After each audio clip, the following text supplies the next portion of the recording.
Hi viewers, welcome to VS channel. In this video, I am going to explain about 8086 pin diagram. The another name of this is outer view of 8086. Before going to start our discussion, first we can see some features about 8086.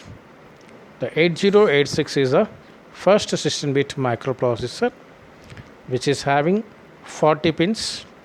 In both side of ICs we are having the pin. That's why it is having dual in package, which is operates with 5 volts of power supply, and it is having 20 address lines because of this, which can access 1 megabyte of memory. It is having 16 data bus for that reason, which can access 8-bit data or 16-bit data at a time. So here, if we are going to provide pins for both address and data lines, we require 36 pins. But here we are going to multiplex both address and data lines with respective time. Because of that, 20 lines are required, 20 pins are required for these address and data lines.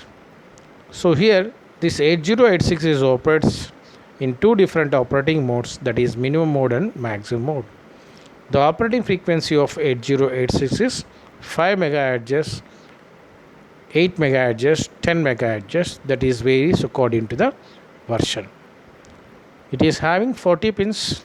Among these 40 pins, 32 pins are provides common function in both minimum mode and maximum mode. 8 pins are provides different functions in minimum mode and maximum mode. Now we can see the pin diagram. So this is the pin diagram of 8086. So here we are having a notch on the top of the pin diagram. Left side of this notch is the first pin. The right side of this notch is the last pin. So like this we are going to arrange the pins in the particular IC. Coming to the function of the pin number 1, that is ground. Through this we are going to provide ground terminal to the microprocessor 8086.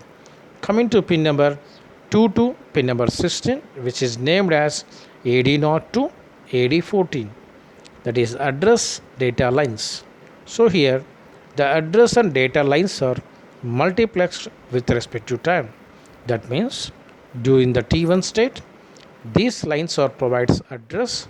In remaining states, that is T2, T3 and T4, which is provides data information. So here AD0 to AD7 is provides lower order data, AD8 to AD15 is provides higher order data. Coming to pin number 17, that is NMI, non-maskable interrupt. The non-maskable interrupt access does not depends on the interrupt flag, which is having higher priority. If this interrupt is occurs, microprocessor is provides a service without verifying the information about interrupt flag. So it is access based on the edge triggering. So if this is 1 means non-maskable interrupt is provided to the microprocessor. If it is 0 means non-maskable interrupt is does not provide to the microprocessor. Coming to pin number 18, that is INTR, interrupt request. Through this, the external devices or generates the interrupts to the microprocessor, which is a input pin.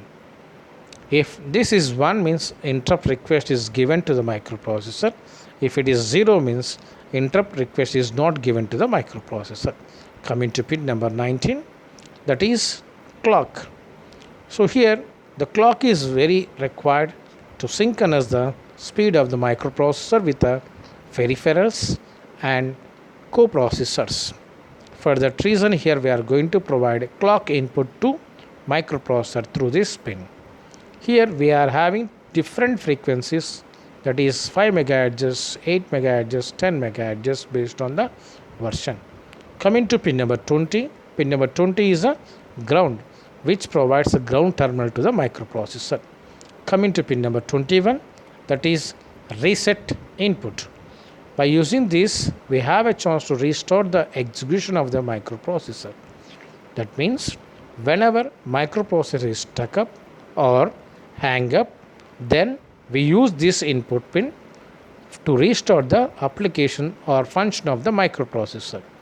By restarting the microprocessor, the code segment is initiated with the address of 0xFFFFH, and data segment, stro segment, stack segments are clear, means which contains a 0, and all the flags are becomes 0. Coming to pin number 22, ready. This is the input pin. This is used for synchronous the speed of microprocessor with IO devices. So here it is active, high active signal. When this is high means it indicates that the device is ready to transfer the data. If it is 0 means the device does not complete the operation. The microprocessor needs to wait. Coming to pin number 23, that is test. Test bar is a low active signal. Whatever the pin that is having the bar that indicates low active, if the pin does not have the bar means is a high active. Here test is the low active. If this test pin goes low means execution will continue. If this test pin becomes 1 means the microprocessor is enters into idle state until completion of the operation by the coprocessors or peripherals. Coming to pin number 32, RD bar, read output. This is the output pin and it is low active pin which indicates about a read operation. If this pin is 0 means read operation. If this pin is 1 means not read operation. Coming to pin number 33, that is MN/MX bar, that is minimum operation, maximum operation. If this pin is 1 means the microprocessor operates in minimum mode. If this pin is 0 means microprocessor operates under maximum mode. Coming to pin number 34, BHE bar/S7. BHE stands for bus high enable. It indicates the data is transferred during the higher order data lines. If this pin is low, it indicates the first clock cycle, thereafter it is active. So here how the data is accessed from the memory, either it is byte wise, which byte, either upper byte or lower byte, word wise, from the even bank or the odd bank. These all are explained or provided by using BHE bar and A0 bar. If BHE bar is 0, A0 is 0, then whole word is from even address. If BHE bar is 0, A0 is 1, then upper byte from R2 odd address. If BHE bar is 1, A0 is 0, then lower byte from R2 even address. If these are 1, 1, that is none of the operation. Coming to pin number 25 to 28. 35 to 38. These are address and status lines. The specified number of address lines and status lines are multiplexed with respect to time. During the T1, these lines provides address information. During T2, T3 and T4, these lines provide status information. Coming to the names of this, A16, S32, A19, S6. Now we can see status signal operations. Coming to the operation of S4 and S3. These S4 and S3 information indicates whether we are going to access either code segment, data segment, stro segment and stack segment. Here if these bits are 0, 0, that indicates stro segment access. If it is 0, 1, that indicates stack segment access. If it is 1, 0, that indicates code segment. If it is 1, 1, data segment. S5 provides information about enter flag. S6 is always 0. Then coming to pin number 39. Pin number 39 is the name is AD15. That is a higher bit, MSA bit of data and address 15. So here these two are multiplexed with respect to time. If this is provides address during the T1, in the remaining clock cycles this provide the high MSB bit of data. Then coming to pin number 40, that is VCC.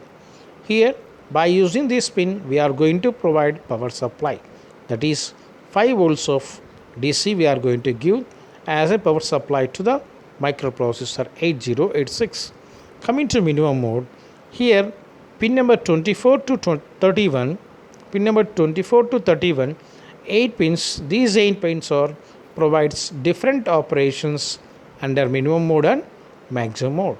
First we can see minimum mode operations. Coming to pin number 24 and 25 is named as QS1 and QS0.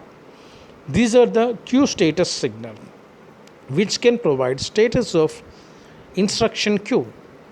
These signals are provides instruction queue status, like if it is 00 means no operation, if it is 0 means first byte of opcode from the queue, if it is 10 empty queue, if it is 11 subsequent byte from the queue.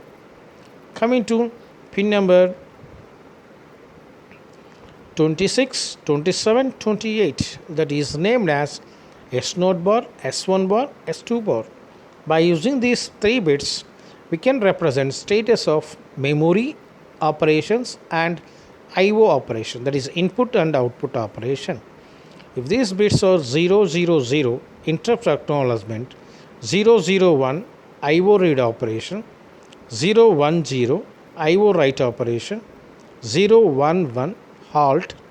That means the microprocessor does not perform any operation. There it waits for its turn. 0100 means opcode fetching, that is code access. 101 memory read operation. 110 memory write operation. 111 means passive operation. Coming to pin number 29, that is lock bar. Lock is a low active signal. If this indicates the other processor not to ask the CPU. That means when this signal avoids accessing of master bus by the co-processors or external devices, it is activated using the lock prefix of an instruction. Coming to pin number 30, 31, that is request grant 0, request grant 1. The other processors or request the CPU to release the system bus. When this signal is received by the CPU, then it sends acknowledgement through request grant 0 or request grant 1. So here request grant 0 is the highest priority. And coming to INTA bar, that is interrupt acknowledgement, it is an acknowledgement that is provided for the request of INTR. When microprocessor receives the signal, it gives the acknowledgement to the interrupt. Coming to pin number 25, that is ALE, address latch enable. A positive pulse is generated each time the processor begins an operation. This particular signal provides when it is having when the address and data lines are provides valid address, when the address and data lines are does not provide not valid address. If it is 0 means not valid address, if it is 1 means valid address. Coming to pin number 26, that is DEN bar, which is low active. It is used to enable the transceiver. The transceiver is the device which is used to separate data from the address and data lines. Coming to pin number 27, DT slash R bar, data transmit or receive. It decides the direction of the data flow. If this is 1 means data transfer, if it is 0 means data receive. And coming to pin number 28, that is M slash IO bar. This pin indicates whether the microprocessor performs memory operations or IO operations. If this pin is 1 means it performs memory operations. If this pin is 0, that means IO operations. Coming to another pin, that is WR bar, that is write operation, which is a low active. It is used to write the data into the memory or the output device. If this is 0 means write operation is performed by the 8086. If it is 1, the microprocessor does not perform the write operation. Coming to pin number 30. Pin number 30 is HLDA. It is hold acknowledgement. This signal is acknowledges to the external devices that are generates the hold request. Pin number 31, that is hold request. This is a signal indicates the processor that the external devices are request to access the address and data bus. This is the information about 8086. I think this video provides a lot information about 8086 pin diagram according to the subject of microprocessor and microcontrollers and microprocessor and interfacing. If you are satisfied about this particular video, please like this video and share this video to your friends. If you are not subscribe my channel, please subscribe VH channel and click on bell icon. Thank you for watching this. Thank you.